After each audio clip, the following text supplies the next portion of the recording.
வணக்கம் அனைவருக்கும். நம்ம இன்றைக்கி பார்க்குறது சிவப்பு பொரியல் தட்டைப்பயிர். தட்டைப்பயிரில் மொத்தம் ஒரு 7 ரகம் மேலே இருக்குது.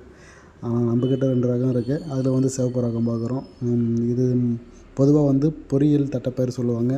சில பேர் சமவெளி பீன்ஸ் சொல்லுவாங்க. பீன்ஸு ஏன் சொல்கிறாங்கன்னா, பீன்ஸை பொறுத்தவரை மலை பிரதேசம் தான் முளையக்கூடியது. ஆனால் இது நம்ம ஊரில் முளையக்கூடியது. என்னடா முளையக்கூடியதுன்னு சொன்னால், நம்ம ஈல்டுக்கு வெயில் காலத்துலேயும் சரி, மழை காலத்துலேயும் சரி, குளிர்காலத்துலையும் சரி, எல்லா காலங்களிலும் கிடைக்கக்கூடிய பீன்ஸு. இதுக்கு அதிகமாக தண்ணீரும் தேவையில்லை. தண்ணீர் இருந்தாலும் பிரச்சனை இல்லை, குளிராக இருந்தாலும் பிரச்சனை இல்லை. அதனால தான் இது சமவெளி பீன்ஸுன்னு சொல்கிறாங்க. நம்ம ஏற்கனவே 2, 3 ரகம் போட்டுருந்தோம். ஆனால் நமக்கு 2 ரகம் மட்டும் கொஞ்சம் நல்லாவே கிடச்சிது. அதுலேயும் ஒரு ரகம் சிவப்பு ரகம். ஆனால் நல்லாவே ஈல்டு கொடுக்கக்கூடியது.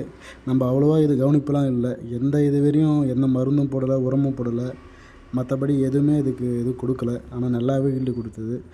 டைம் தான் போட்டோம். ஒரே ஒரு செடி தான் போட்டு இருந்தது. ஒரு 1/2 கிலோவுக்கு எடுத்தோம் ஒரு செடியில் மட்டுமே. கீழே போட்டிருந்தோம். ஆனால் அந்த இடத்துல ஒரு 1/4 கிலோ தான் எடுத்தோம். ஆனால் மேலே போட்டதில் ஒரு 1/2 கிலோ கிடச்சிது. நல்லா பருப்புமே நல்லா கொஞ்சம் நீட்டாகவே இருந்தது. காயும் நல்லா நீட்டாக இருந்தது. முடிஞ்ச அளவு இதை இப்படி பிஞ்சாக எடுத்து குழந்தைகளுக்கு தேவையான பொரியல் தட்டைப்பயிறு மாரி சின்ன சின்னதாக போட்டு நல்லாவே சாப்பிடலாம். குழந்தைகளுக்கு நல்லாவே கொடுக்கலாம். நம்ம எந்த செயற்கையான மருந்து அடிக்க தேவையில்லை. இயற்கையாகவும் நீங்கள் இது தனியாக ஸ்பெஷலாக எதுவும் செய்ய தேவையில்ல. அதுக்கு இருக்கிறதே அதே போதும். நமக்கு தண்ணி ஊற்றி ஒரு நல்ல இடத்துல நல்ல மண் போட்டிங்கனாலே மற்றபடி ஈல்டு நல்லா கொடுக்கக்கூடியது. நாங்கள் போட்டது நல்லாவே அறுவடை கிடச்சிருக்கு.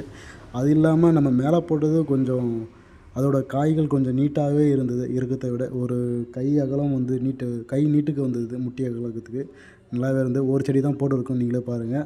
ஆனால் அதில் இருந்தது பார்த்தா கிட்டத்தட்ட ஒரு 70 காய் இருந்திருக்கும். 70 காயில் ஒரு 30 காய் நாங்கள் பறித்தோம். 30 காய் பறித்தோன்னா அதுக்கு முத்தி இருந்தது. நமக்கு தேவையான அளவு பண்ணுறோம். நாங்கள் முடிஞ்ச அளவு இதை பொரியலாகவும் செய்கிறோம். அது கொஞ்சம் முத்திருச்சுன்னா என்ன பண்ணுறோன்னா, அதை நம்ம பெரும்பயிர் செய்கிற மாரி வேக வச்சு அதை உப்பு போட்டு சாப்பிட்றோம். நல்லாவே இருக்குது. பெரும்பயிர் சாப்பிட்ற மாரி குழந்தைகளுக்கும் அதிகமாக கொடுக்குறோம். நல்லாவே இருக்குதுன்னு சொல்கிறாங்க. நீங்களும் ட்ரை பண்ணுங்கள். ரொம்ப வேலையும் இல்லை, ரொம்ப இதுவும் இல்லை. நமக்கு தேவையான அளவுக்கு நம்ம பீன்ஸ் எடுத்துக்கலாம். கடையில் வாங்க வேண்டிய அவசியமே இருக்காது. வீட்டுக்கு ஒரு 2 செடி இருந்தாலே போதும் என்னை பொறுத்தவரை. அதுக்கு நீங்கள் எதுவும் அவ்வளோவா யூஸ் பண்ண மாட்டீங்க. பக்கத்து வீட்டுக்கு தான் கொடுப்பீங்களே தவிர நீங்கள் அதிகமாக யூஸ் பண்ண போகிறதில்ல. முடிஞ்ச அளவுக்கு நல்லா எடுத்துக்கோங்க.